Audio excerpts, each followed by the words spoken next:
Well, we're going to move into the next step, which is saving and investing for college. So we have Brother Obi and we have his twin on. It's so good to see them both. So I'll let Obi go ahead and open and turn it over to his daughter to share with us.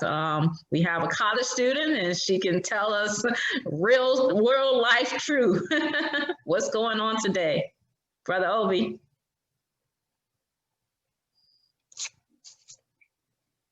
Can you hear me?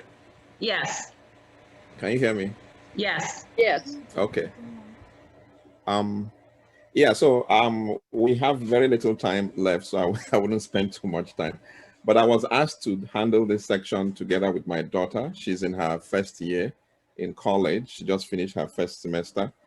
And so when I was looking through the material to cover, I realized that it was something she could handle all alone. And I think it will speak better when it's coming from a young person than when it's coming from me. So I was away this weekend. I just came in barely an hour, 2 hours. And while I was away, I told her to prepare a presentation to make. So she will just go ahead and do the presentation that she prepared. Thank you. If there's anything else to add, I'll do that at the end. Thank you. All right, thank you.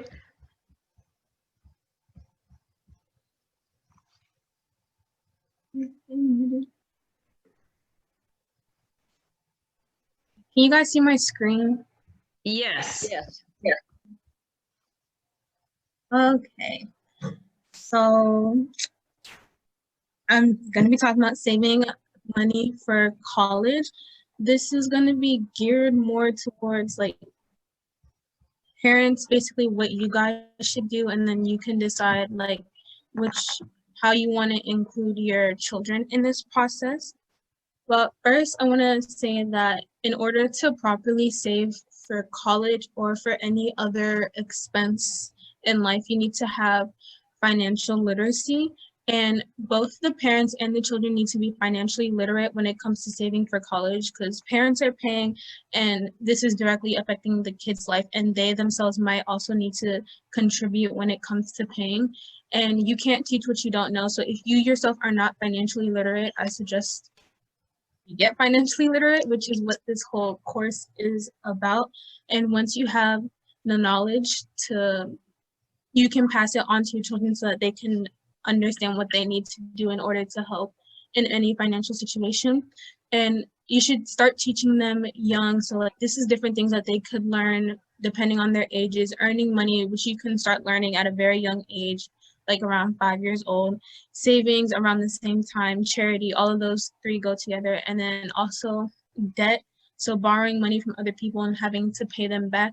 Inflation, which is the value of your money over time as the years go by. And investing money, which is allowing your money to make money for you. And also don't only teach, but also provide situations where they can practice. So for me, because I think this is one of the failures of American education system, but they teach us things that we don't really see how they apply to our lives. So one thing that I wish we learned in school was taxes. Basically, I am working and I am very disappointed when I get my paycheck and it's not what I expected it to be. So I think when parents are teaching, just to give an example, I think when parents are teaching about money and they are giving their kids allowance, they shouldn't just tell them to separate it into spending money, saving money, charity money, but you should also take some money away as the taxes, and that could go towards, if they have a phone, their phone bill, that can go to groceries, if they're buying clothes, just things like that, because that's what taxes is for. You take the money and you apply to things that directly affect their life. That's just an example of a real life situation that you can use to help teach them financial literacy. So now into actually understanding what to do to pay for college. This is just an estimation of if you were to send your child to the University of Maryland in the next 10 to 20 years, this is about what the cost would be. So currently for in-state students, it would be $28,000. And this just shows the calculation of what it would be in these time frames due to inflation. So currently the inflation rate is 2%. So if you want to start thinking about your children's college education and they're pretty young right now, these would be what you would have to pay. So it would be between $35,000 and $40,000 a year, which would come out to about $140,000 to $160,000 over the course of 4 years. So if your child is really young, maybe between the ages of 0 and 6, or they're not even born yet, this is what your goal would be in saving and preparing for college. So when to start? It's always best to start early when it comes to big financial decisions. And I suggest if you don't have children now and you are planning to have children, you should start planning for their education now, mostly because of investing and compound interest. If you start investing earlier, your money grows, and with the more time that you have to grow, the more money you will have in the end. So it's always best to start earlier, no matter if your kid is already alive or not yet. And it's never too late to start. So even if your kids are already 10 years old, if they're 15 years old, you should always plan for their college education, because that is a big financial expense. And there's always things that you can do in order to pay their way through. So starting early, this is for parents whose children are 0 to 6 years old. Like I said earlier, you need to be financially literate in order to properly start. And if you start during this age range, it will definitely be a lot less energy, a lot less stress on you, because you're starting earlier. And the main thing that you would be doing is investing, which over time, I have a slide that will show that you can put a little bit of money in now, and over time, you'll get the amount that you need to come out with in order to pay for your child's college without dipping into the money that you're making while you're working. Okay, so the different investment options, which I will go into later, are Uniform Gift to Minor Act, the Coverdell Education Savings Account, state-sponsored investment plans, and other low-risk long-term investments like savings account, stocks, real estate, things like that. So this is just a chart that shows if you put this is around $4,000. If you were to put around $4,000 away each year, so you can divide it throughout the year, through each month, each week, however you want to do it. But if you were to put this amount away each year, this is what the money would come out to be, depending on what kind of investment you choose. So for general investment funds, it's around 7%, the growth rate. So between 12 and 18 years, you would have almost enough money to pay for your kid to go to University of Maryland, which is an in-state college. And then if you choose stock and real estate, which are generally investments that have a higher return rate, then it'll take even less time for you to save enough money for them to go through. And the extra money that you have, because I think it's important to save until they actually get into college, can be used for other things. Like when they get out of college, if they want to go into a graduate school, you can use the extra money to pay for that. If they want to get an apartment around campus, you can give them the money so that they can pay for like their own expenses, like furniture and other things like that. If they want to buy a car, you can give them the money for that, just like different things. So even if you do come to have the amount of money that you need to pay for your child's college education, keep the money in there, keep investing in it, just so that you have more leeway in what you spend and what you give them, so that they can use the money for different things throughout their college years. Okay. And starting a little bit later, so around 16, when your child is 16 to 13 years old, I think investing is still a good idea, because you still have some time for your money to grow. Even though it's not going to be as much as if you started earlier, your money can still grow. But I don't think that you should depend solely on investments to pay your child's way through college. And then you should also, because you can't rely solely on investments, you should start thinking about scholarships. And then you can also apply for scholarships even though they're not in high school or college yet, because there are scholarships out there that are for all ages. Literally starting as early as 6 years old. So I think it's a good idea to start looking for scholarships, get your child involved in the process, help them understand that they are, encourage them to go to college and tell them what the price is going to be if you want to do that, and tell them that this is a process that they need to be involved in because it is directly affecting their life. I think you should also start thinking about how much money you will be or will be willing to pay, as opposed to earlier. If you invest earlier, you don't have to stress much about how much money you will pay, because if you do it properly, you should have enough money by the time they're in college.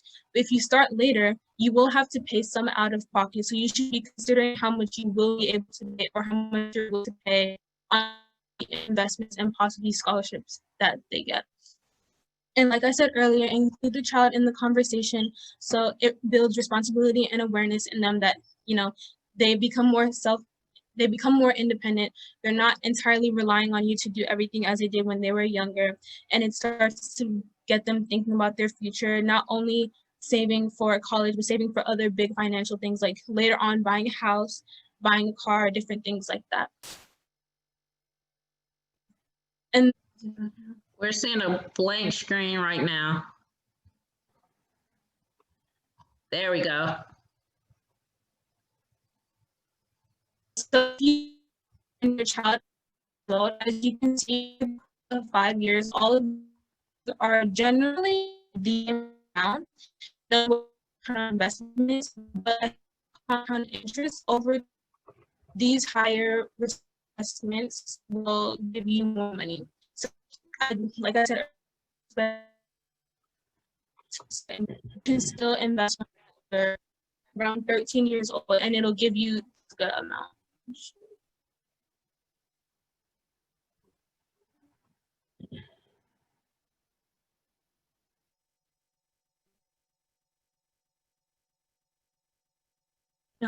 And starting late when your child is 15 to 18, about where they want to go, what they might want to study. So if you're at this point and your child is between these ages, don't be discouraged. There are still ways to make good financial decisions that your child can go to pay. You don't have to pay as much as you think that you would. So like I said earlier, at this point, if your child is between these ages, you should already know the amount that you should be able to pay or that you're willing to pay. Still consider scholarships, and it's easier for them to get scholarships within this age range because there are more options for them because they have reached the age where most scholarships are offered. And also encourage your child to get a vacation job. This is mainly for high schoolers. During the summer, during winter break, I think this should be an option whether or not you start early or late if planning for college, so that they learn responsibility, they learn how life is going to be once they leave your house, different things like that, and encourage them to save most of their money if they're starting late so that it goes towards paying for college. And then also, I think it's very important if you're starting at this later age range to know your different options. So for me, when I was talking to a lot of my friends when we were applying to college, most of them, it seemed like not a lot of people knew about financial aid. I don't think a lot of parents know about financial aid either. And if you're worried about paying for college, if you're worried that you're not going to be able to pay for college, I can almost guarantee you that you will get enough financial aid so that you don't have to stress as much. That's just one important fact that I want to point out.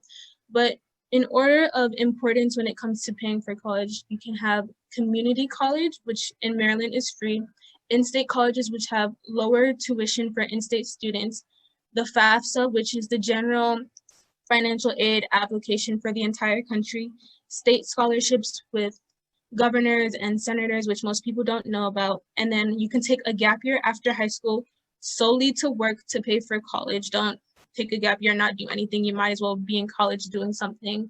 Or you can take out student loans, which I believe are the very last resort. No 17-year-old needs to be having loans, but if you do need it to go through college, then this is what you should do. Now I'm just gonna, can you guys hear me? Yes. Yes, I can hear you now. Okay. Okay, so in this section, I'll just be going through each of the different methods that I mentioned earlier. So the first one is investment accounts. These are the different types of investment accounts that you can use to save money for your children when they're little, so that when they get older, you have enough money. Sorry, give me a second. You have enough money to pay their way through college. So the Uniform Gift to Minor Act is basically an investment fund where it's like a trust, so you can put money in there throughout their 18 years. It'll also grow with interest, but the account will be in your child's name. So at a certain age, they have all access and rights to this account. The Coverdell Education Savings Act is specifically more geared towards parents who have a lower income. So it is similar to the Uniform Gift to Minor Act, but specifically for families that have a lower income. State-sponsored plans are basically investment accounts run by the states, and you can put your money in, and most of them guarantee that if you go to an in-state school, by the time your kid is old enough to go to college, that you won't have to pay any money outside of like financial aid or what's in that investment account. And then also stocks, real estate, and monthly savings. This is the other ones, but because you have to learn how to do stocks properly. But you can do long-term stocks where you invest money now and let it sit over the 18 years, and you can have a good amount of money by the time your child gets to college. You can also do option trading, which is high return if you do it properly, but here than letting your stocks sit in long term. There is also real estate, which again, it takes more energy to get to understand it, but once you have that knowledge, it'll give you a higher return on investment more than other investment plans. Can you guys hear me? Yes, you were breaking up a little bit, but we hear you. Yes. Good information. And then the last one, I had monthly savings account, very similar to the first three investment accounts. It's just that you are the one that's controlling how much to put in, where the account is, and you're not depending on anybody else to manage it. And you can decide when you want to give the kid the money, if you want to give your child the money at all, or if you want to be the one paying directly to the school. So scholarships. So these are my tips just when searching for scholarships. My mom started me on scholarships when I was in the 8th grade. I did not understand why I needed them at all or why I was doing it. Now I'm in college. It's a little too late, but it's okay. So I always think it's good to start early on these kinds of things. Start searching for scholarships early. Although you might not be able to apply to a lot of them, you will have a list that you can refer back to later when you're in college, when you're in high school, and you can apply to those scholarships. Like I said, compile a list. And a lot of scholarships ask generally the same questions over and over again. So you can either have a generic essay or a generic essay outline and pick things from those to apply to each scholarship and then just cater it to what that question is. Also, I say look for specialty scholarships and unknown scholarships because everybody in the country is looking for scholarships to apply to. And if you apply to scholarships that either have a higher amount or that everyone is applying to, it is very, very, very unlikely that you will get the scholarship money. So look for specialty scholarships, things that you know cater to you and that you will be more passionate about. Let's say you like cooking, look for cooking scholarships. If you like writing, look for writing scholarships. If you like acting, look for acting scholarships. Very specific things. There are even scholarships out there for people that are tall. So anything that caters to you specifically, look for those kinds of scholarships because it lowers the amount of people that are applying and increases your chances of getting them. And also unknown scholarships. These in this category is the state scholarships, the senator and the governor scholarships. Not many people know about these scholarships, therefore they won't apply to them, and therefore it will be more likely for you to get the scholarship money. Also, local scholarships falls under the unknown scholarships category because not many people know about scholarships from community clubs or different things like that. So if you look for local scholarships, although they might not be a lot of money, the more that you do and the more that you get, then the more money you will accumulate to go to college. And cast your net far and wide. So apply to as many scholarships that you have the energy and capacity to, even small scholarships that are only $50 because those can rack up. And even though the chances are very low of you getting them, apply to those $10,000 and $100,000 scholarships because you never know what could happen. And I just want to say, don't get discouraged because applying to scholarships can be very discouraging. If you don't get any scholarships, you probably just want to give up because you're like, this is not working. I don't understand how other people are getting it. I'm not getting it. But if you are determined on using scholarships as a way to pay through college, I just say keep pushing and keep persevering and you will eventually get some.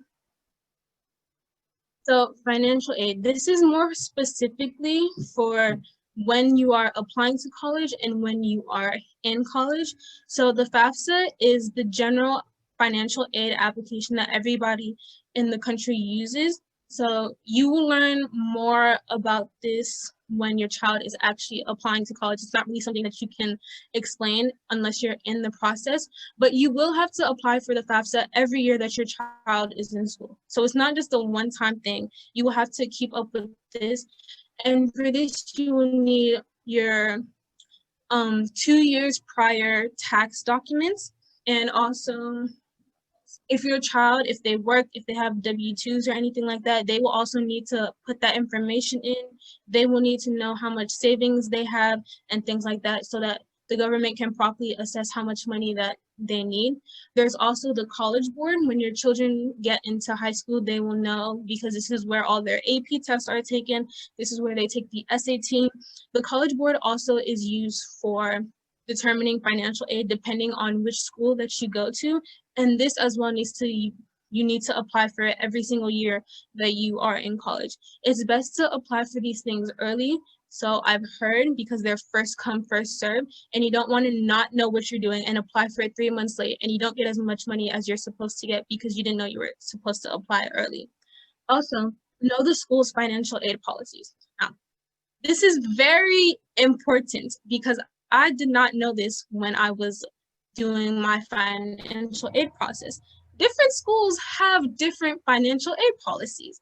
So you can get your financial aid from FAFSA for schools that cost the same amount. They all have the same information, but because of the school's financial aid policies, they will give you different amounts. So for me, some schools, I got almost all of my tuition paid for through financial aid because of their policy. And some of them, I only got half of my tuition paid for because of the different policies. Some schools don't accept outside scholarships. Some schools do.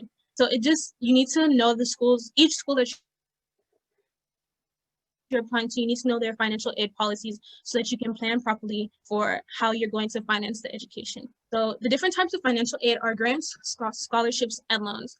Grants come from the state. They're going to be included in your financial aid package. You don't have to pay them back. Scholarships are from more specifically the school. Although you don't have to pay scholarships back, there's usually a requirement for you to hold your scholarship. So either you're an athlete and you have to stay in the sport, or you have an academic scholarship or a merit scholarship and you have to maintain a certain GPA, or you have to stay within a certain major. So you need to understand what kind of scholarship that you have and what are the requirements for you to keep these scholarships. And then there are also the loans that are provided to you through your financial aid. Now, under are the different types of loans. You have school loans, which the school gives you. Generally, you don't have to start paying these back until after you graduate, and you don't accrue interest on them until after you graduate. And then there are state loans. So there are unsubsidized and subsidized state loans. Unsubsidized, you don't have to pay interest until you graduate, but subsidized, you don't have to pay interest until you graduate. So the amount that you get all 4 years is what you have to pay off, and then it starts getting interest after you graduate. Unsubsidized, it's accruing interest while you're in school. So the best way to do this, if you're not able to pay while you're in school, obviously you start paying when you get out. But if you do have a summer job and you're able to pay I suggest that you start paying for your school loans while you're in school if you're able to. That way you won't have to pay as much interest when you get out of school. And then also there are external loans. So sometimes the loans and the financial aid that you get from the school is still not enough to pay for you. So you can get loans from outside companies like Discover Student Loans or other things like that. These ones, I'm pretty sure I don't have any external loans, so I'm not 100% sure on it, but I do think that these accrue interest while you are in school. But I don't take my word for it. I suggest you do more research on that. And then other options, community college, which is free in Maryland. I don't think anybody should feel bad for going to community college. You still get your degree. You end up at a state school like everybody else. Your degree says UMD, like everybody else that was there for 4 years and paid more money than you. So if this is the option that you have to take, don't feel bad about it. You will get to the end. And also because we are in the DC metropolitan area, just because you go to UMD does not limit your options. You are in DC. There are multiple options for internships and jobs in DC that you can get. So I think we're very blessed to be in this area. Also, in-state colleges, which have a lower tuition than out-of-state colleges or private colleges, I think you should consider that if you're struggling in trying to figure out how you're going to pay for college. And then also a gap year, like I put in bold, to work. So in African culture, gap year just doesn't make any sense. Like, what are you taking a gap year for? What are you really doing with your life? Just go to school, at least do something. But if this is the option that you need to take because you just won't be able to go to school and pay right now, you can take a gap year and get a job that pays you probably about $10 an hour or even more, depending on your skill set and which job that you get. That'll give you enough money to put away so that you can at least pay for the first year of school, or you can divide it and pay for the first 2 years of school. And then I also suggest working in between semesters, specifically in the winter, because in the summer you might want to do summer classes, you might want to do internships in that. But anytime that you have free time and you need to work for school, I suggest that you do it. And that's the end of my presentation. Wow, what an awesome presentation. Oh my God. If you all could unmute and just, awesome. Awesome. Yes. You did amazing. Excellent. Great. Excellent. was amazing. Excellent. Yes, Well yes. Dia. Well done, yes. Yes. Very good. Very good. Awesome. And Wow. she touched so many different points, and this Wow. shows that we teach our children, grandchildren, nieces. We have to teach our kids in the community, because if we don't, they won't get it. And we need to go back to planning, putting in our budget, investing, saving. So, Yes. all right, this was awesome. I am just so excited. I couldn't stop smiling. Great information. Excellent. Fantastic. Excellent. Thank you so much. You have truly given us a lot. I'm sure everyone should have taken at least one thing or two that you could get more into it, put it in practice, tell somebody else, share the recordings, definitely share the recordings. Well done. Thank you so much. Class A. Yay, we made it to Class A. Excellent. Excellent. Yes, yes. So we do have a Class 9. We were on the schedule for December the 20th.